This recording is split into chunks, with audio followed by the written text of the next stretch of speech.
Olá, Graça e Paz, boa noite. Estamos iniciando a aula de batismo, a quinta aula. Essa aula é a aula do dia 24, hoje é quinta-feira, dia 25.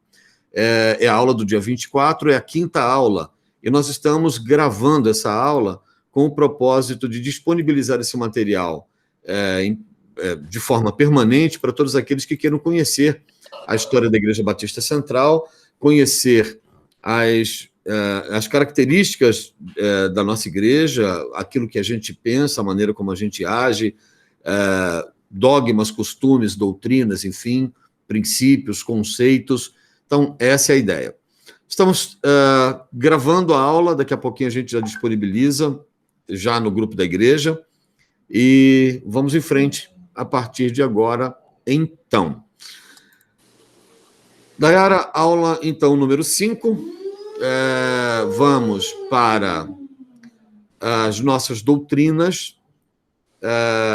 Estamos na altura de nossa doutrina, ou de nossas doutrinas, dando início a uma formatação que, a partir de agora, torna-se um pouco mais sistematizada, um pouco mais organizada.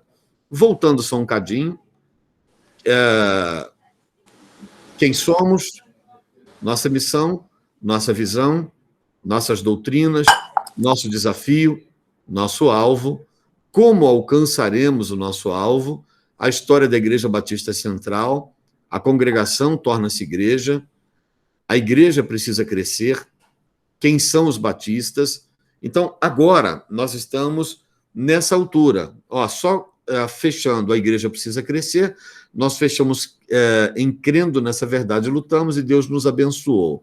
Quem são os batistas? A partir daqui.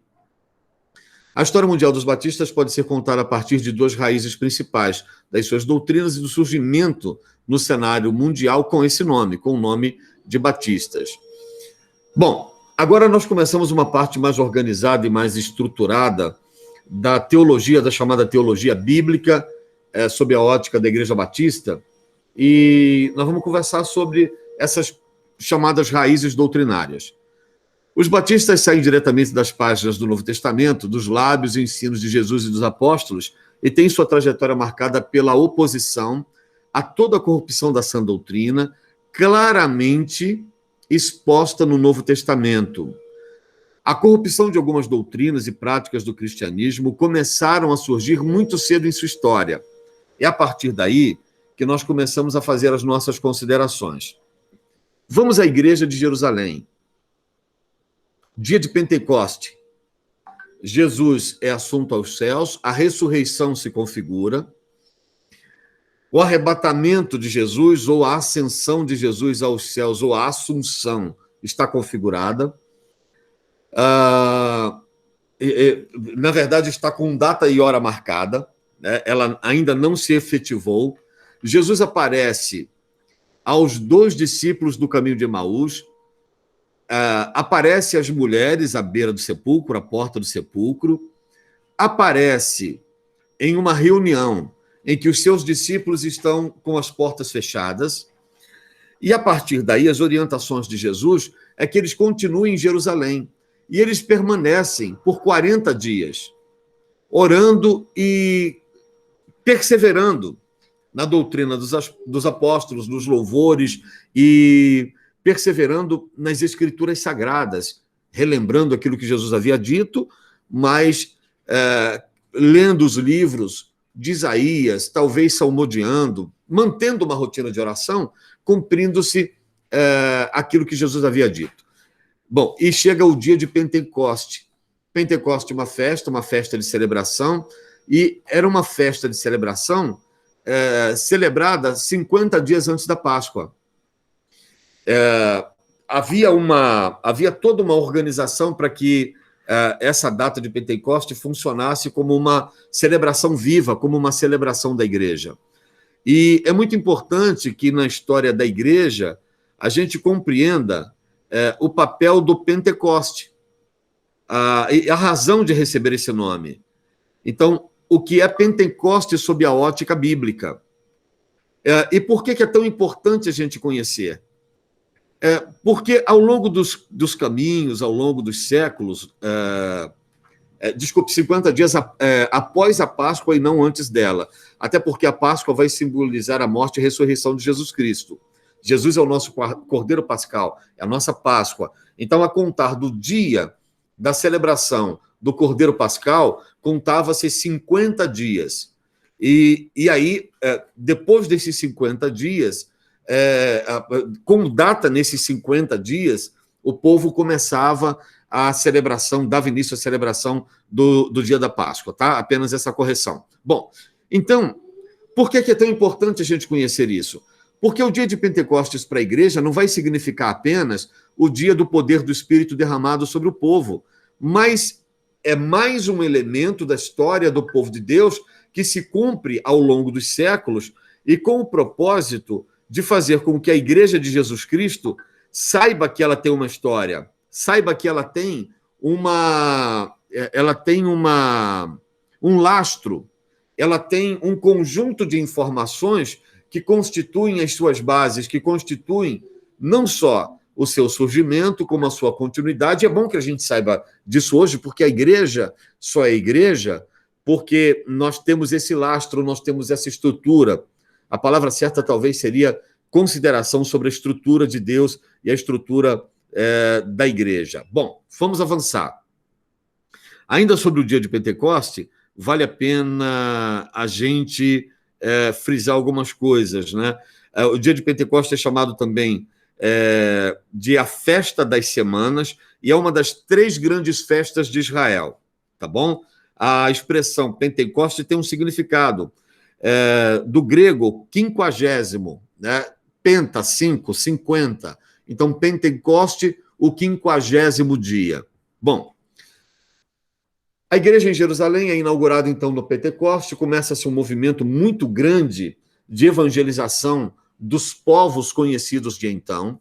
Logo mais para adiante, surge a igreja de Jerusalém, Pedro ministra, cheio do Espírito Santo, 1.000 almas, depois 3.000, depois quase 5.000 almas se convertem.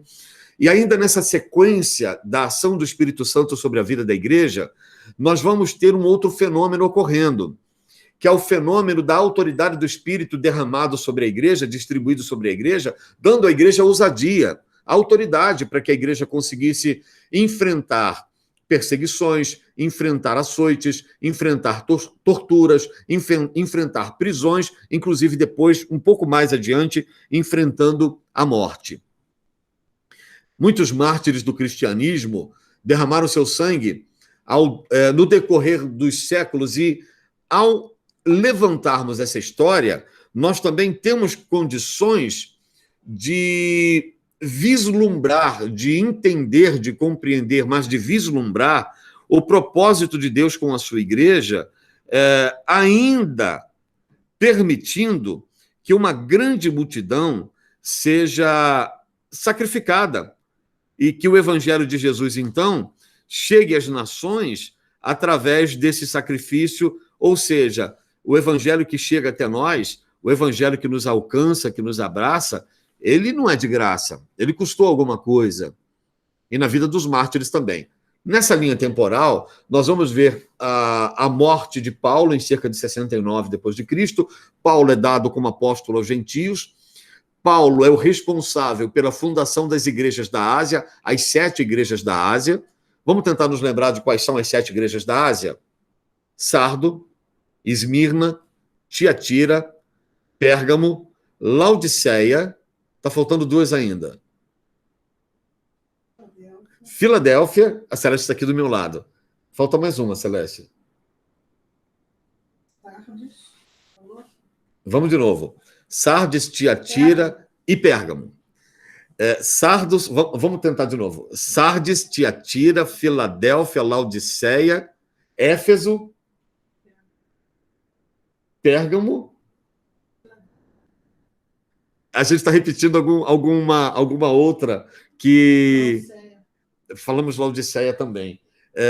Bom, a gente confere já as 7 igrejas da Ásia para a gente conseguir colocar na ordem. Vamos lá. As 7 igrejas da Ásia. Aí a gente coloca na sequência. Ah, sim, Pastor, mas Esmirna. então o pentecostal que as pessoas falam que se usa nas igrejas não quer dizer nada demais, assim, porque tem igreja, não sei o que, pentecostal. O Não, que é seria assim, isso? só fechando a questão dos nomes das igrejas. Éfeso, Esmirna que eu estava perdendo, Céu. Éfeso, Esmirna, Pérgamo, Tiatira, Sardes, Filadélfia e Laodiceia. É, Pentecoste é uma festa judaica, desde o Antigo Testamento essa festa é celebrada. Né? Havia três grandes festas, as três grandes festas judaicas do Velho Testamento, elas sempre marcaram épocas, marcaram eras. Então, as três festas. Abra sua Bíblia em Êxodo capítulo 23, se você tiver com a Bíblia aí. Êxodo capítulo. Pastor, peraí que eu vou lá pegar, porque eu tô na minha mãe e vou pegar dela, peraí. Então tá, mas eu vou abrir aqui o texto bíblico também, tá? Tá, mas peraí rapidinho.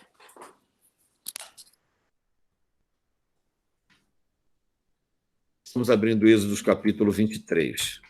Conversados com o Espírito Santo, né? Eles creem no pentecostal, isso, são batizados com o Espírito Santo. Êxodo capítulo 23, do versículo 14 em diante. Qual que é? Êxodo capítulo 23, do versículo 14 em diante. Esse ensinamento está em Êxodo. Se está em Êxodo, é dado por Moisés aos filhos de Israel. Se é dado por 23? Moisés, Êxodo capítulo 23.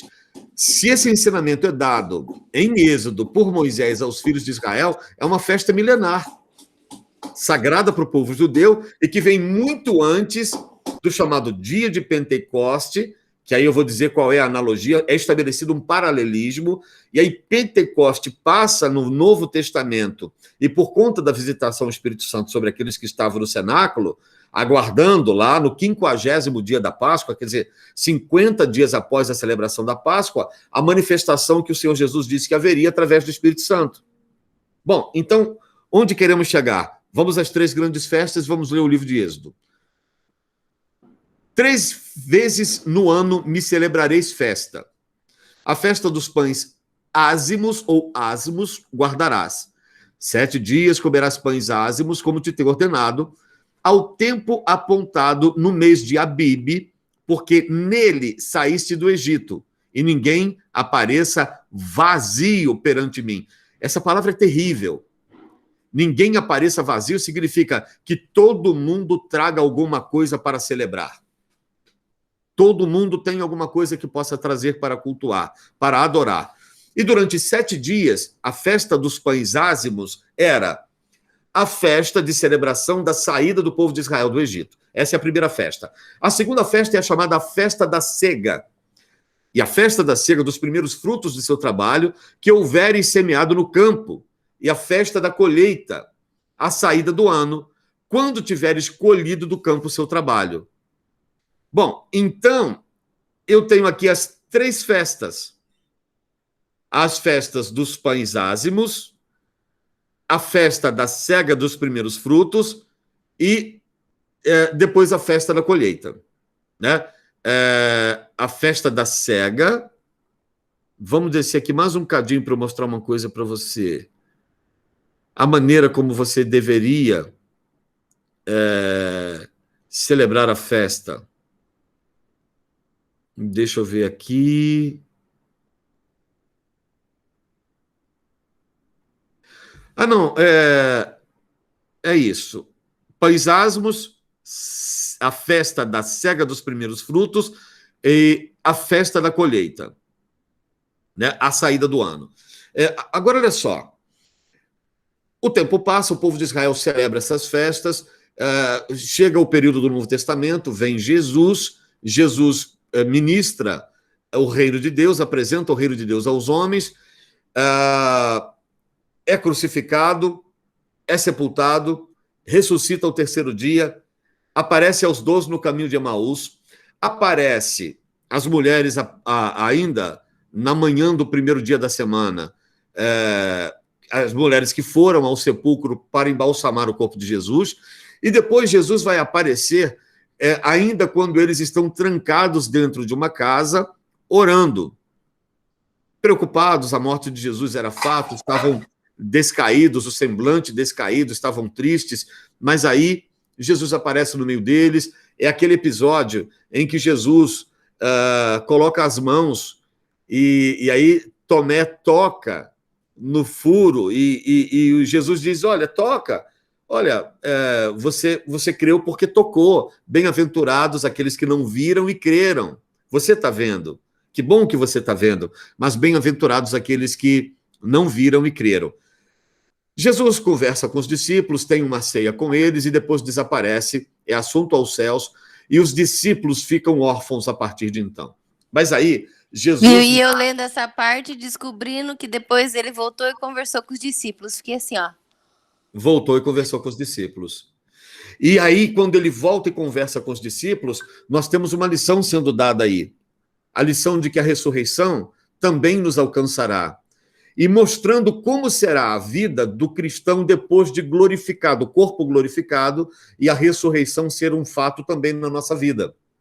É por isso que Jesus Cristo é chamado de as primícias, ou a primícia dos que dormem. Primícia primeiro.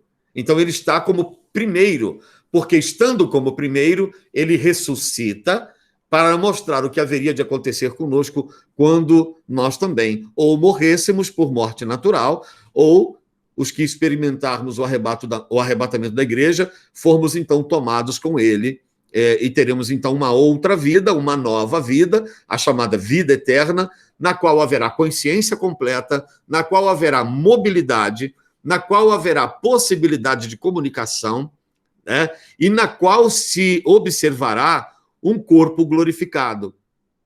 Então, tudo aquilo que acontece com Jesus vai acontecer conosco. E acontece com ele para que nós nunca duvidemos da legitimidade da ressurreição. Aí, as festas estão transcorrendo, chega a festa de Pentecoste, ou a festa do 50º dia, e essa festa do 50º dia, ela tem um propósito, né? Ela tem o propósito de fazer com que o povo de Israel se lembrasse sempre de que o sustento vinha do Senhor. Essa festa era celebrada na Páscoa, quando durante 7 dias se comiam os pães ázimos, lembra? A partir daí conta-se 50 dias. Por quê? O povo tinha que se lembrar que tanto a cega quanto a colheita última, a colheita do último ano, tanto a primeira quanto a última, deveriam ser celebradas diante do Senhor. Né? Você vai ouvir falar da chuva temporã e a serôdia. Então, pelo menos 2 períodos de fartura da plantação, 2 ciclos de produção, garantidos por Deus como símbolo da riqueza ou da prosperidade do Senhor sobre seu povo. Então, o Pentecoste está mais ligado à prosperidade, mais ligado à saciação da fome, à provisão dos celeiros, do que a qualquer outra coisa. Mas... Nossa, pastor, então é totalmente diferente do que eu pensava que era. A questão é que nós memorizamos o que as igrejas pentecostais ministram. O que eles ministram? O Pentecoste, a visitação do Espírito Santo, com a evidência do falar em línguas estranhas. É assim que se defende essa postura nas igrejas pentecostais, históricas, principalmente na Assembleia de Deus, que é a mais antiga. E aí o termo Pentecoste acaba por empréstimo, significando não mais uma festa judaica, uma das 3 grandes festas judaicas ordenadas no Êxodo 23. Mas para os pentecostais passa a significar o dia em que o povo foi revestido do Espírito Santo. É porque, assim, o meu sogro, ele é o pai do Felipe, a mãe do Felipe, eles são da Deus é Amor, né? Então seria... eles, é pentecostal, Deus é amor. E assim, eu era totalmente diferente do que eu pensava que essa palavra significava. Achei que era assim, por ser mais... que lá tem muita visão, revelação, eu achei que era por causa disso. Mas então não tem nada a ver com a palavra Originalmente mesmo. não. É originalmente uma palavra que vem do hebraico, que significa não 50º dia, né? Quinquagésimo, né? 50º, né? 40º, 50º. É isso mesmo? 50º né? 50. A festa do 50º dia, né? Esse é o significado do hebraico. É uma festa da colheita última, né? Da colheita derradeira, da colheita tardia, mas da fartura. É uma festa da fartura. E era pecado não comer diante do Senhor aquilo que se havia colhido. Uma parte daquilo era para ser comido por todos em celebração ao Senhor. E esse era o culto. Essa era a adoração. Assim como a festa das primícias. Os primeiros frutos eram trazidos, depois, quando o templo de Jerusalém é construído, isso é levado ao templo, mas a festa consistia em se comer junto, ou seja, todos deveriam partilhar da bênção. Todos deveriam ser abençoados pela bênção que estava sobre aquela casa, aquela família, até porque a colheita não era, nem o plantio, nem a colheita eram atividades individuais, eram atividades tribais, de tribos mesmo. Se reuniam e aquela tribo semeava, e a tribo se reunia para colher, e a tribo se reunia para comer naquele dia, como ordenança bíblica, isso era culto ao Senhor. Bom, a questão do Pentecostes ela vai tomar um rumo um pouco mais complexo e há um distanciamento histórico com o passar dos séculos. Por exemplo, eu fui criado nas Assembleias de Deus, a Celeste converteu-se ao Evangelho em uma Assembleia de Deus, e eu sempre aprendi na Assembleia de Deus, e a gente vai estudar isso mais para frente, quando nós chegarmos em dons espirituais, que está dentro da nossa apostila. Nós sempre aprendemos que a evidência do batismo no Espírito Santo é a evidência do falar em outras línguas. E qual é a justificativa que os pentecostais sempre deram? E foi assim que eu aprendi. Foi assim que meu pastor me entregou esse conteúdo, me entregou o legado. Ele disse, porque essa é a evidência, porque no Pentecoste, quando todos estavam reunidos no mesmo lugar, línguas repartidas como que de fogo desceram sobre a cabeça de cada um deles e começaram a falar noutras línguas conforme o Espírito Santo concedia que falasse. Bom, lhes concedia que falasse. Eu mostrei na aula passada que a língua falada, Atos 2, era a língua do povo. Então, Pentecoste vai significar para nós não só o sinal da língua estranha, mas vai significar que a igreja tem que aprender a falar a língua das nações. O que acontece? Qual é o grande problema, o grande equívoco? Os cristãos ficam acomodados dentro da igreja falando em línguas estranhas dentro da igreja. Vira rave de crente. Quando o Pentecoste para nós vai significar o falar noutras línguas como resultado do Espírito do Senhor derramado sobre a vida da igreja, permitindo então que a igreja fale a linguagem do povo. Lembram lá da surpresa dos judeus que estavam em Jerusalém durante o Pentecoste? Era época de aglomeração, era época de festa, era uma festa judaica, estava todo mundo em festa.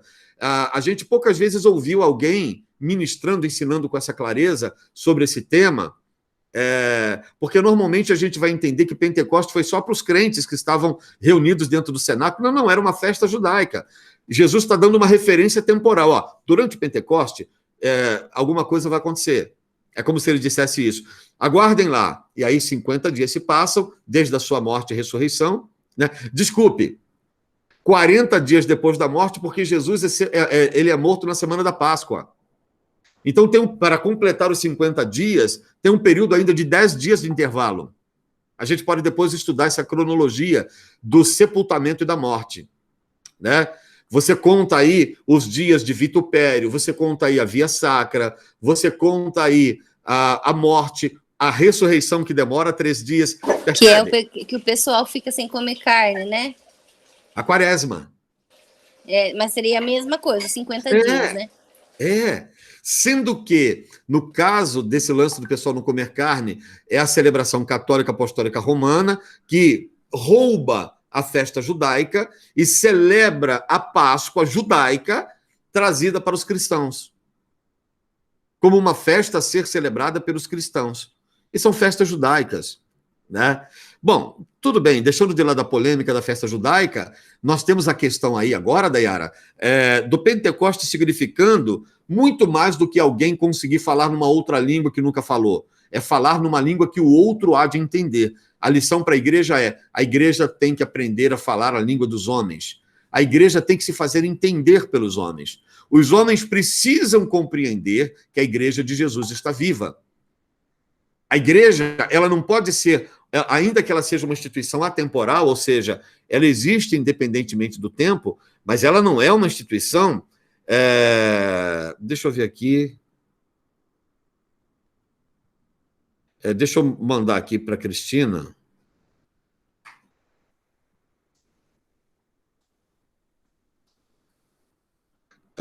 Mandei o link, ela está me perguntando curso de batismo. Ok.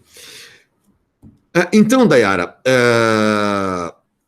de novo, só colocando as coisas em seus devidos lugares, nós não somos contra os dons espirituais, mas o falar em línguas não pode ser uma evidência do chamado batismo no Espírito Santo. Por que não pode ser uma evidência? Como ensinam os assembleanos, pentecostais assembleanos. Você tem que falar em língua estranha porque... Não, língua estranha é dom. Aí nós lemos isso em Coríntios a semana passada. Do mesmo modo que visão, revelação, palavra de sabedoria também são dons. Do mesmo modo que fé também é dom. Algum problema se eu falo em língua estranha? Não, nenhum problema. O que eu não posso é exigir que alguém fale em línguas estranhas como evidência de que ele foi batizado no Espírito Santo. É nesse sentido que os batistas dizem assim: nós somos batizados ou mergulhados ou imersos no Espírito Santo no ato da conversão. Porque se não fosse o Espírito agindo em nós, nós não nos convenceríamos de pecado, justiça e juízo. Então, é uma questão semântica, é uma questão interpretativa que não incide diretamente sobre a doutrina da soterologia, que é a doutrina da salvação, mas vale a pena a gente colocar ordem, a gente compreender que, por falta de conhecimento, ou por preciosismo, a galera faz uma defesa do Pentecoste com a evidência do falar em línguas estranhas como a única ferramenta de se ter alguém aceito nesses grupos como tendo legitimamente sido batizado no Espírito Santo. Por outro lado, em Atos 2, você vai ver a ordem de Jesus dada lá o ide por todo mundo, pregai o evangelho a toda criatura, eis que vos dou poder.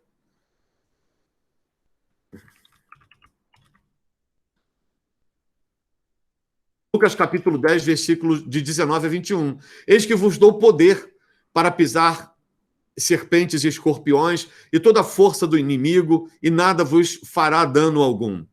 Mas não vos alegreis porque se vos sujeitem os espíritos. Alegrai-vos antes por estar o vosso nome escrito no livro dos céus, ou no livro da vida. Então, tem um revestimento de autoridade? Tem. Agora, pode ser que alguém diga, eu preciso de um revestimento para evangelizar. Também é uma forçação da amizade. A partir do momento que você teve um encontro com Jesus, desculpe, que você foi batizado nas águas, que você está limpo pelo poder da palavra, que você passou pelo processo de conversão, a partir desse momento você é testemunha. Aconteceu com você. E ser testemunha é isso. Vos dou o poder, então eu preciso de um raio na minha cabeça, me dando um poder sobrenatural, porque eu vou sair levitando e limitando a força do inimigo. Nem sempre. Eu vou ter uma vida extremamente comum, inclusive vou morrer. Né? Inclusive vou ser crucificado de cabeça para baixo. Vou ser cerrado ao meio. Pastor, e existe a pessoa ter todos esses dons sem ser batizado? E isso sem ser batizado, assim que eu falo, nas águas, né? Sim. E isso também não significa batismo no Espírito Santo, que é outra discussão muito legal. Isso é revestimento do Espírito. Bom, é um batismo, é porque você imagina a água, né? Mas esse mergulho no Espírito é o mesmo que revestimento do Espírito. E esse revestimento o cristão recebe, à medida que... Não, porque assim, eu tenho... Faz algum tempo já que eu tenho tido alguns sonhos, assim, que eu entendo que são sonhos de... Mãe, o arroz tá estralando aqui. A minha mãe tá falando com a caneta dela no telefone e o arroz estralando ali. Fala para ela que tá cheirando aqui. Ô, pastor, então, porque assim, faz tempo que eu já tenho alguns sonhos, assim, que são sonhos que hoje eu entendo que são sonhos de revelação, né? sem ser batizada. Hoje a tia saiu. Então, Sim. às vezes, eu fico com dúvida se realmente eram sonhos, assim, de revelação mesmo. Com certeza. Porque sem ser, né? Com certeza. Revelação de Deus. Eu abri aqui para ver, pensando que era a Cristina que estava mandando alguma coisa, mas não é. É assim, Dayara. Ainda, o que é que significa batismo nas águas? Nós vamos chegar lá. Se você precisar socorrer sua mãe lá, pode ir lá, tá, Dayara? Tô vendo aqui, pastor, que tá me gritando, ó. Ah, que legal! Minha sobrinha. Chama, Dadá. Olha. Ai, que bonitinho! Chama, Dadá? Chama a Dadá. Chama. Que legal! Agora ela não quer mais. Já tava Dadá. Cadê a Dadá? Olha lá, chama a Dadá, Olha. chama. Ai, que dadá! Tá bem, Dadá? Tá bem? Tô bem, e você, amor? Então tá bom. Pode falar, pastor. Até porque, Dayara, é muito importante. Só um minutinho, Dayara. Tá.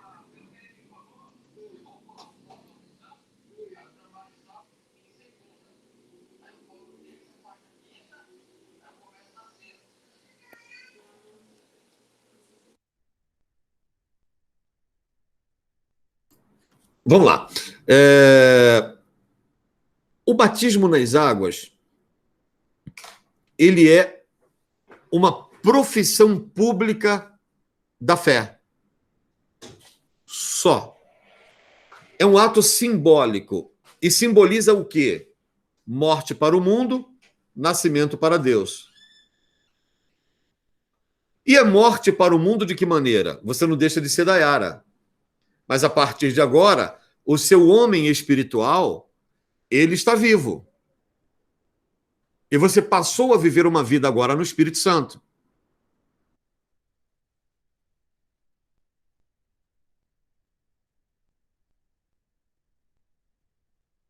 Percebe? Então esse é o significado do batismo nas águas. Você foi sepultado no pecado, do pecado, você morreu pelo batismo para o mundo. E quando você ressurge das águas, é um ato simbólico. Você ressurge como uma nova criatura em Cristo Jesus. Tem gente que diz assim: eu mergulhei nas águas, eu fui submergido ou submerso nas águas, e agora todos os meus pecados foram lavados. Não, vós já estáis limpos pela palavra que vos tenho falado. Quem limpa é a palavra. Muito embora a utilidade da água seja lavar, no caso do batismo, não. Aí é sepultura, é símbolo de sepultura. Ponto. Tem uma discussão que a gente pode ter na hora que chegar na doutrina da soteriologia, doutrina da salvação, e essa discussão é aquela do vós já estás limpo pela palavra que vos tenho falado, e aí você tem um contraponto que é todo aquele que crer e for batizado será salvo. Aí o cara diz assim, eu tenho que crer e ser batizado para ser salvo. Não, a análise não é essa. Você é salvo porque creu. E você foi batizado porque evoluiu, compreendeu, passou pelo processo de conversão. Todo aquele que crer e for batizado será salvo. Mas que batismo é esse? É o batismo da morte de Cristo, que for submetido aos ditames da regeneração, e não o batismo nas águas, porque o batismo não salva. Ele não tem a habilidade de produzir na vida do cristão a salvação. Imagina alguém que, de repente, se converte e não tem tempo de passar pelas águas. E morre. Bom, não foi para o céu e não está salvo, porque seria preciso crer, eu criei. Ser batizado, puxa vida, eu não fui. O ladrão da cruz não teve tempo de passar pelo batismo nas águas, mas ele passa pelo batismo da conversão. Quando ele diz a Cristo, olha, eu creio. Leva-me contigo para que onde tu estejas, eu também esteja. Eu quero o teu reino. Esse é o batismo. Esse é o batismo. Essa é a declaração da insuficiência da vida que se tem, da fé que se tem. Esse é o processo chamado conversão. Ok? O áudio está mudo. Por isso que tem muita gente que hoje em dia que vai a algum lugar e se batiza e depois não consegue seguir, né? Porque foi no calor da emoção, né? É. E por isso muita gente tem medo de passar pelas águas, porque compreende um aspecto mítico no batismo que o batismo não tem.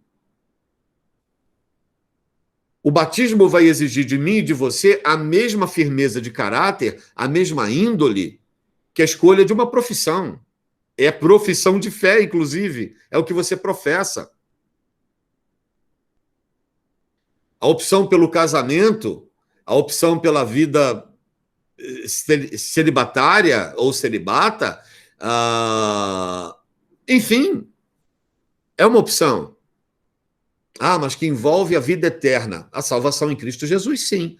O batismo, se for possível, é uma ordenança. Ceia, casamento e batismo, ordenança. Pode cumprir, por que não cumpre? Pode fazer, por que não faz? Isso é muito legal assim, ser dito. Aí eu vou usar o exemplo do meu pai. Na Assembleia de Deus, durante 40 anos, meu pai foi diácono da igreja.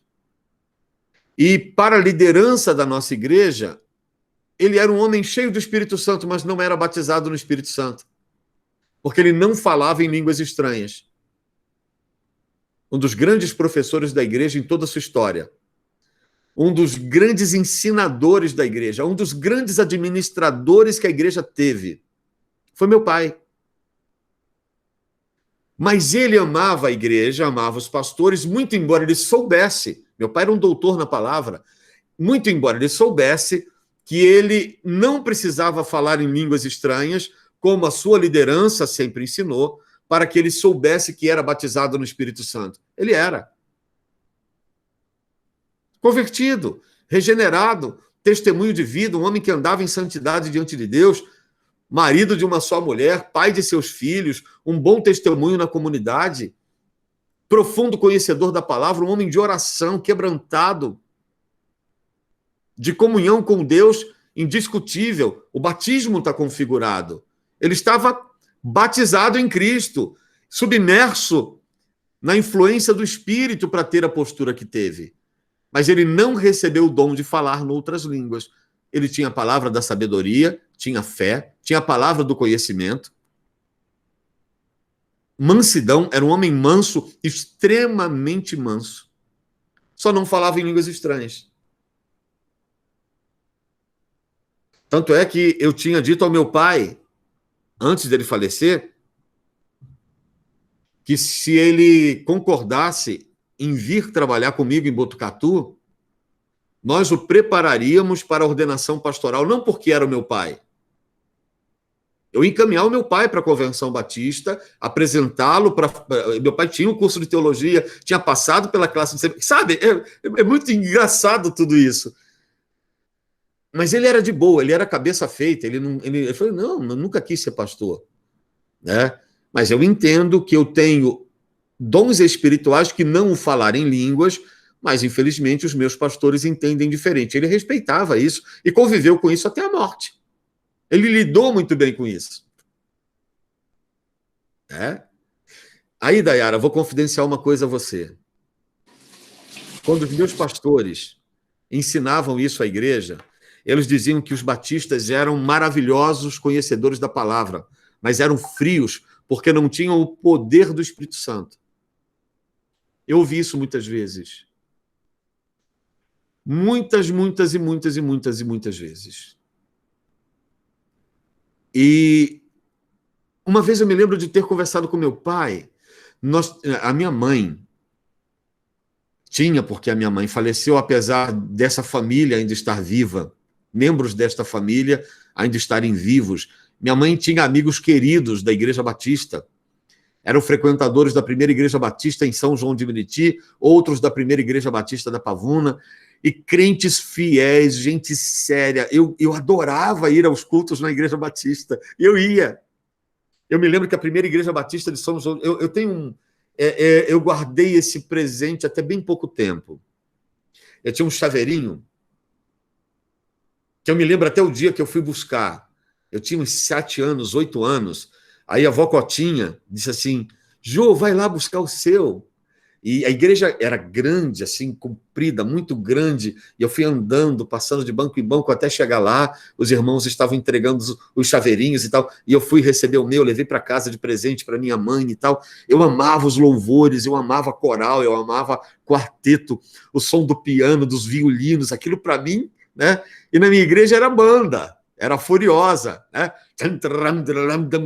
Que bacana também. Mas eu era o cara do piano, eu era o cara do violino, do violoncelo, eu era o cara do, sabe, que gostava da música erudita, já desde pequeno. Minha mãe gostava de ópera, minha mãe cantava semilírico, a voz da minha mãe era um semilírico, né? Minha mãe amava as peças de ópera, e é isso que eu ouvia na Rádio Cultura, na minha casa, durante toda a minha infância. E aquilo na Igreja Batista me fascinava. Até hoje, eu sou apaixonado por corais, por quartetos, enfim, por octetos, sextetos. Eu sou apaixonado pela música vocal, né? E por uma música instrumental, uma orquestra de câmara. Meu sonho é ter na igreja uma orquestra de câmara. É a coisa mais linda do mundo. Eu não quero uma grande orquestra, nunca quis isso. Uma orquestra de câmara. É uma música intimista, são 4, 5, 6 só, tocando maravilhosamente e mantendo alguns cânticos tradicionais vivos por conta da sua letra, do seu significado histórico, por conta da sua importância. Mas aí a gente vai aprendendo, os anos vão se passando e a gente vai conseguindo lidar melhor com esses princípios e conceitos e diferenciar o que é doutrina do que é dogma. Nesse caso, dogma. Nesse caso, dogma, tá? Então, o Pentecoste, se tem alguma ação sobrenatural, como línguas repartidas como que de fogo, a ação sobrenatural de um vento impetuoso e veemente que enche toda a casa, está no relato de Atos 2. Ato contínuo, é só continuar a leitura.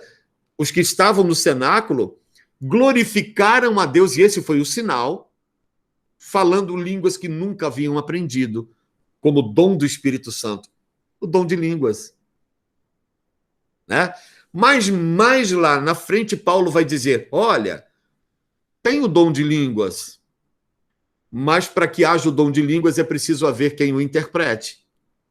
Quem fala em línguas edifica-se a si mesmo, mas quando entendemos a palavra que está sendo proferida, então, em conjunto, adoramos a Deus. Legal até aí? Quer colocar Sim. alguma coisa? Quer fazer alguma pergunta? Fica à vontade. Não, tô. Vamos indo. Então tá. Vamos voltar à nossa apresentação e vamos a Constantino. Paulo morre. Instaura-se uma grande perseguição sobre a igreja. O templo de Jerusalém é destruído.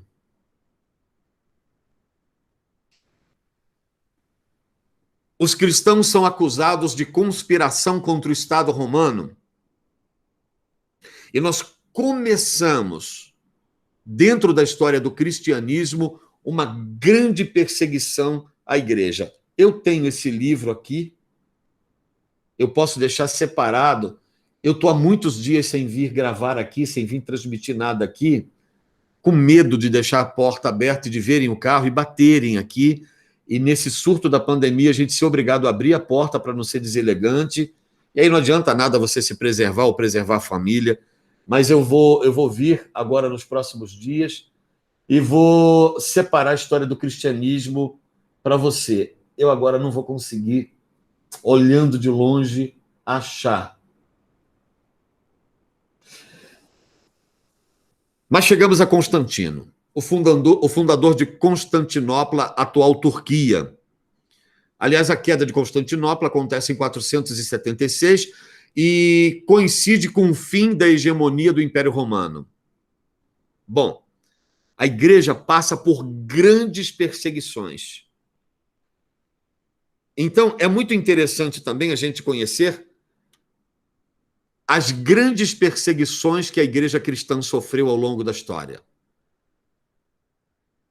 Isso seria um seminário maravilhoso à parte, e seria muito, mas muito, muito, muito interessante conhecermos, até para a gente saber de onde a gente vem e para onde a gente está indo. Né? Você está com o slide aberto e a conversa começa entre 306 e 337, que é o tempo de trabalho do imperador Constantino. Mas eu não posso me esquecer que no ano 300, ele é 306, até o ano 300 nós temos outras perseguições que acontecem. E essas perseguições que acontecem vitimam centenas e milhares de cristãos judeus, porque o problema acontece dentro do Império Romano a partir de Jerusalém, mas em todo o mundo conhecido de então, porque Roma era a senhora do mundo. Apenas como resumo, em 64, pouco antes da morte de Paulo, começa a perseguição por Nero. Taca fogo em Roma, põe culpa nos judeus, incita a opinião pública contra os cristãos. Eu, toda vez que vejo o presidente da República representando um papel que interessa aos cristãos que são a sua base de apoio, eu me lembro de Constantino. Toda vez. Assim como toda vez que eu vejo o Lula dizendo tem igrejas orando e repreendendo a Covid-19, enquanto nós temos que respeitar a ciência, eu me lembro de Nero. Nero. Então a igreja ela tem que se manter muito atenta, muito cuidadosa, por conta dos riscos de proximidade com a política ou com a vida da política cotidiana. Como igreja, como indivíduo, seres políticos, sim. Como igreja, não. Como igreja, não. Então o negócio começa em 64 e a coisa vai piorando. No segundo século, tem um cara anônimo, né, um autor da carta a Diogneto, que mostrava a perseguição como parte integral da experiência cristã. Ele escreveu, referindo-se aos cristãos, que eles amavam a todos, mas são perseguidos por todos. São desconhecidos e condenados e recebem a pena de morte e ganham a vida. Então, a igreja chamada Igreja do Primeiro Século, a Igreja Primitiva, ela tem dezenas e dezenas de perseguições. Escute isso com Tertuliano. Né? Tertuliano vai escrever sobre isso. Depois eu vou dar uma rápida passada, mesmo que num seminário à parte, sobre a história do cristianismo, e aí eu pego as fases, os reinos e os ícones, e também os mártires, os bispos, enfim, e os ícones, né? Incluindo os mártires da história do cristianismo. Mas olha o que Tertuliano escreve. Se o Tigre chega às paredes, se o Nilo não cobre os campos, se o céu não se move, ou se a terra o faz, se a fome, se a praga, o brado é rápido. Os cristãos aos leões. Pois eram apontados como culpados por tudo o que acontecia de errado no Império Romano. No ano 250, houve a grande perseguição aos cristãos. Foi a mais violenta perseguição que a igreja já tinha enfrentado até aí. O imperador determinou que todos os cristãos, todos os cidadãos fizessem sacrifícios aos deuses romanos. Os que não faziam eram presos ou executados. Já em 303 depois de Cristo, o imperador Diocleciano ordenou a destruição de todas as igrejas, o confisco dos livros cristãos, a demissão de todos os cristãos do exército e do governo e a prisão do clero, do comando da igreja. Durante esse mesmo período, Eusébio, falei de Tertuliano, agora Eusébio, relatou casos de muitas cidades cristãs que foram arrasadas na Ásia Menor. O problema chegou aos chamados gentios, as igrejas gentílicas fundadas a partir de Paulo. Talvez a mais sangrenta perseguição, é chamada de a grande perseguição, a mais sangrenta aos cristãos dentro do Império Romano. Aí, a gente poderia falar sobre como isso acontece no Velho Mundo, a questão da parte alta da Península Ibérica, a questão céltica, a questão nórdica, a questão anglo-saxônica, a questão eslava, sueva, germana, franco. Eu poderia trazer centenas de elementos históricos constitutivos da base das civilizações, das raízes linguísticas, dos processos civilizatórios. A gente poderia falar muita coisa sobre isso. Mas a gente vai explorar isso, inclusive, na faculdade teológica. Mas eu não posso me esquecer que em Constantino tem uma jogada de mestre acontecendo com a igreja. E a jogada de mestre é Constantino, de 306 a 337, diz, por favor, Diocleciano estava errado. 303. A grande perseguição de 250, erradíssima. Os cristãos são gente boa. Os cristãos são homens dignos. Eu me converto ao cristianismo. E, na verdade, ele só pede o batismo muito tempo depois. Isso acontece no começo de seu governo. Quando ele está na sua ânsia de morte, na sua cama de morte, na sua câmara de morte. Tanto é que ele é batizado e morre. Então, o que leva Constantino à conversão, a essa pseudo-conversão, era ganhar de presente, ou possuir, ou se apropriar dos cristãos como uma base de apoio. Povo subserviente, amoroso, inteligente, trabalhador, digno. Qual era o grande pecado desse povo? Louvava um cara que tinha nascido, morrido, tinha ressuscitado e estava no céu. E tinha a esperança de morrer no céu. Ah, que se lasque. De boa. Eu prefiro esses caras comigo. E Constantino, muito ardilosamente, se autoprenuncia como bispo da igreja. Ó, porque esse cara entendeu que quem tivesse a igreja do seu lado, a igreja vira uma grande estrutura. Não se esqueça que nós estamos falando de pessoas altamente religiosas. Os gregos haviam sido míticos e religiosos, os romanos o eram. Antropofagicamente, as culturas que foram deglutidas e incorporadas, sempre, desde os sumérios, desde os caldeus, desde os acadianos, desde os medo-persas, desde os egípcios, assírios, dos babilônicos, do raio que o parta, esses caras incorporavam em seu DNA centenas e milhares de crenças e de deuses. Mais um, o Deus dos cristãos, qual o problema? E aí Constantino arvora-se líder da igreja, e a igreja acha o máximo. O imperador que se converteu e que agora é um líder da igreja, um pastor da igreja. O que ele fez? Ele tinha o poder administrativo e agora exercia o poder administrativo político, controlando também a igreja.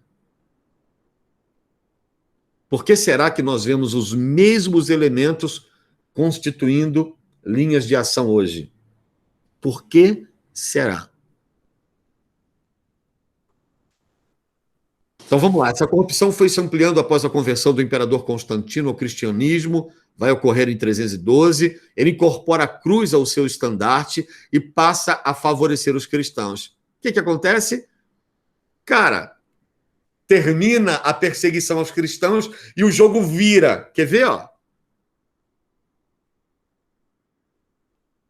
Os perseguidos, exilados e mortos agora eram aqueles que rejeitavam as benesses do Estado. Olha o perigo, e ninguém fala sobre isso. Então não era uma coisa bacana, bonita. Não, nós passamos a ter bispos homossexuais porque Constantino os trazia. E os sucessores de Constantino também. É dessa casta que a Igreja Católica arvora Pedro como base da igreja, como papa.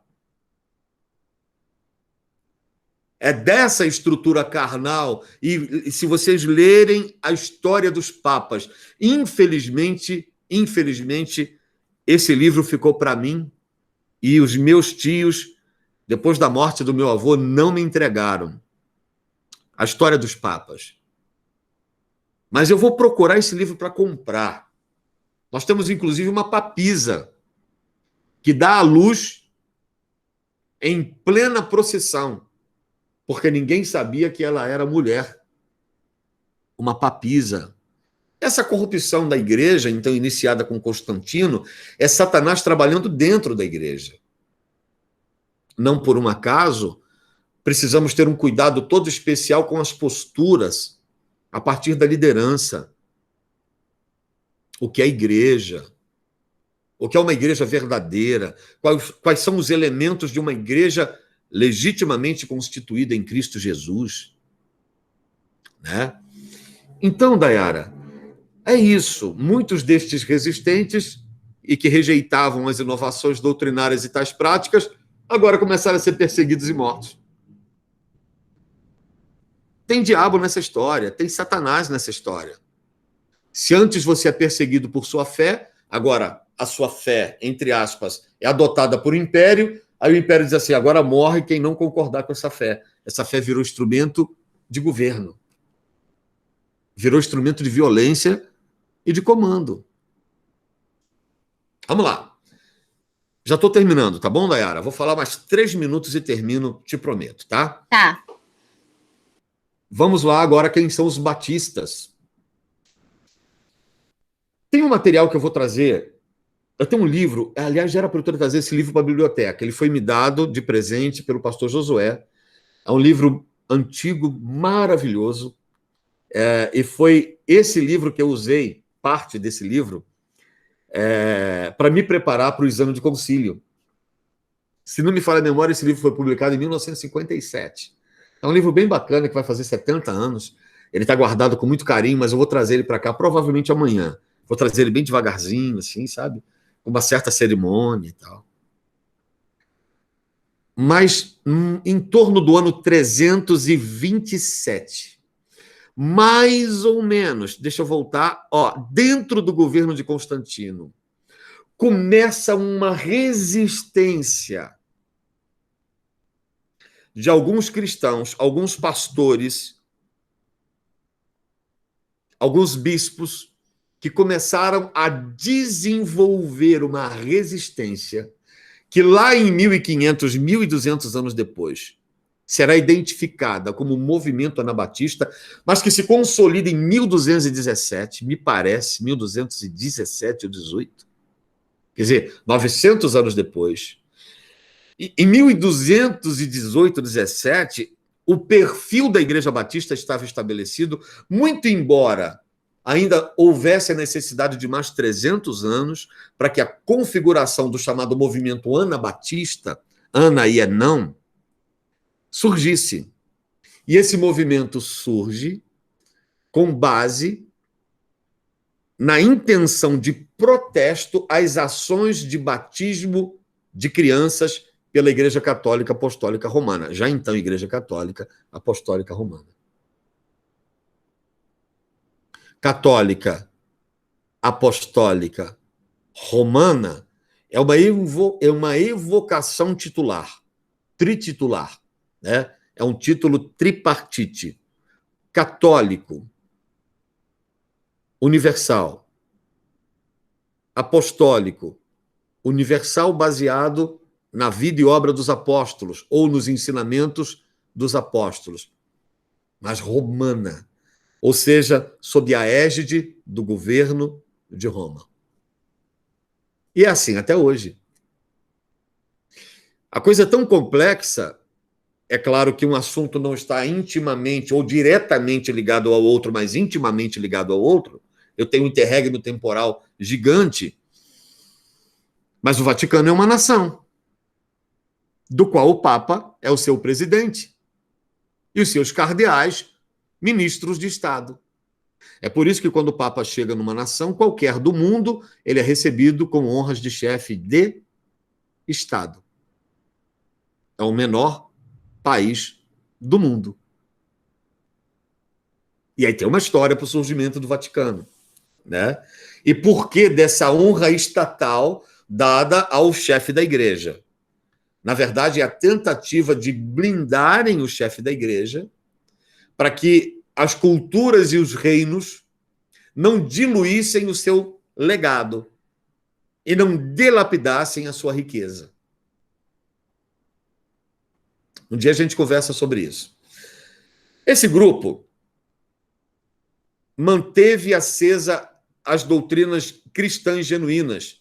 E esse grupo possibilitou, então, que, através dos tempos, outros se levantassem na Idade Média.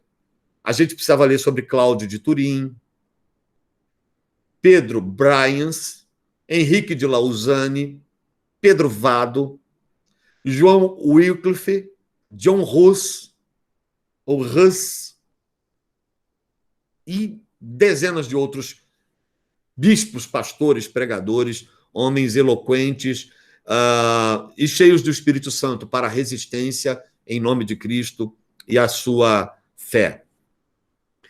Com o surgimento da Reforma Protestante, o bispo Martinho Lutero, monge, na verdade, renegado e rebelado, e rebelado e renegado, a ordem está inversa, se rebela para depois ser renegado, ele afixa nas portas da Catedral de Wittenberg as 95 teses que dão origem à contradição, à controvérsia que propunha a reforma.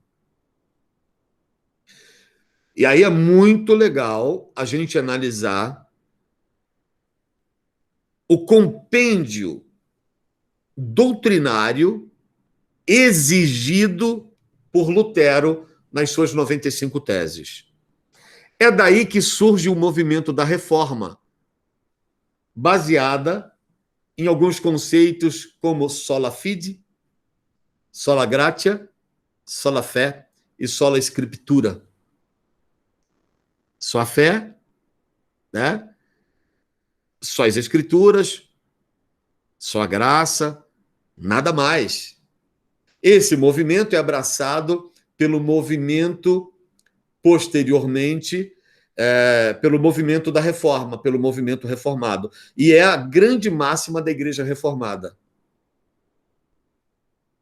É muito legal isso, vale a pena a gente estudar. As igrejas presbiterianas, inclusive, usam o conceito da Igreja Reformada. E outro detalhe, a Igreja Batista é acusada, eu vou ler isso nesse livro com vocês, por um segmento protestante de não pertencer ao protestantismo, não ter assinado a carta de protesto. E a explicação dada pela história para que isso ocorra é que a Igreja Batista já se posicionava de forma reformada muito antes da reforma, lá em 1217. Então, quando surge o movimento da reforma, que na verdade foi um movimento político de quebra do poder hegemônico da igreja, tanto é que é pela reforma protestante que nós temos o início do renascentismo. Nós temos a volta à perspectiva iluminista. É por conta da reforma protestante que nós tivemos o fim do poder hegemônico da igreja. Nós tivemos, então, por isso, a origem do movimento chamado antropocentrista. O homem é o centro, não mais a fé ou a religião, ou muito menos a igreja. Um movimento político, de ruptura de bases e de elementos capilares, essenciais, políticos. É claro, a discussão vai para a fé. Porque as teses que se contrapunham às doutrinas da igreja, ou dogmas, porque doutrina tem que estar baseada na palavra. Então, isso constituía-se em sua base, e, por sua vez, essa base permitia uma estrutura paquidérmica, carésima, mas gigante de poder.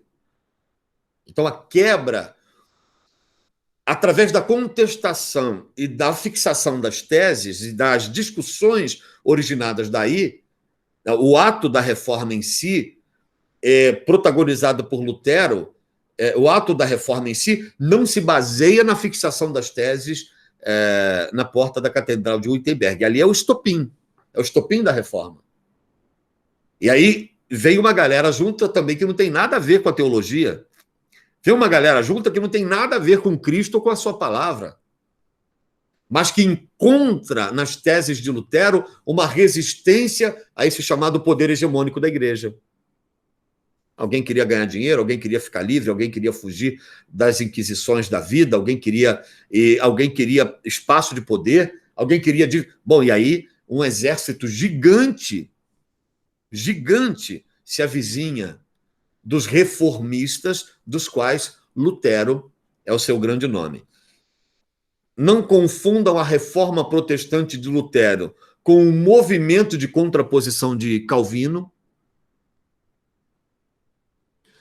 E depois a gente tem que discutir também as perspectivas de Armínio, do bispo Armínio, que vai dar origem ao chamado arminianismo ou fé arminiana, né? Que produz controvérsias ainda nos dias de hoje. Mas eu vou dizer depois, nas próximas aulas, aonde os batistas se posicionam nessa história toda. Vamos fechar só esse slide. Passei por aqui. Criou-se a oportunidade de que muitos grupos dissidentes sustentavam muitas doutrinas que os batistas esposariam. Né? Criou-se a oportunidade, deixa eu voltar para fazer uma leitura mais completa ainda, de que muitos grupos dissidentes intensificassem suas pregações, entre eles os anabatistas, que forneceriam elementos doutrinários ou dogmáticos para que os batistas se identificassem futuramente como denominação. Mas os anabatistas, os negadores do batismo de crianças, deram aos batistas. Mas quem são os batistas? Os defensores. Se os anabatistas são aqueles que negam o batismo infantil, os batistas são aqueles que pregam o batismo de João, ou o batismo de Jesus. É só isso. É curioso isso, né? Mas é um celeuma baseado, é claro, a denominação surge a partir da controvérsia proposta pela reforma como denominação, é óbvio. As 95 teses de Lutero oferecem a oportunidade de retorno ao evangelho genuíno, às escrituras, daí sola escritura, né? Escritura, né? Sola fide, sola gratia, sola fé, né? Sola escritura, só a palavra. É isso, né? O nome lhes foi dado, anabatistas, que significava os rebatizadores, né? Depois a gente vai conversar sobre a perspectiva de rebatismo. Vamos começar, então, na próxima aula, na aula de número 6, desse slide aqui. Quem são os batistas? Após a reforma religiosa na Inglaterra, quando foi estabelecida a Igreja Anglicana, em 1534, surgiu o movimento denominado puritanismo, os puritanos. Aí nós vamos conversar sobre os puritanos, e daí para frente a gente vai a John Smith, Thomas Wills, e aí a gente chega à fundação da denominação batista em 1609, a partir de Thomas Elvis, um advogado alemão.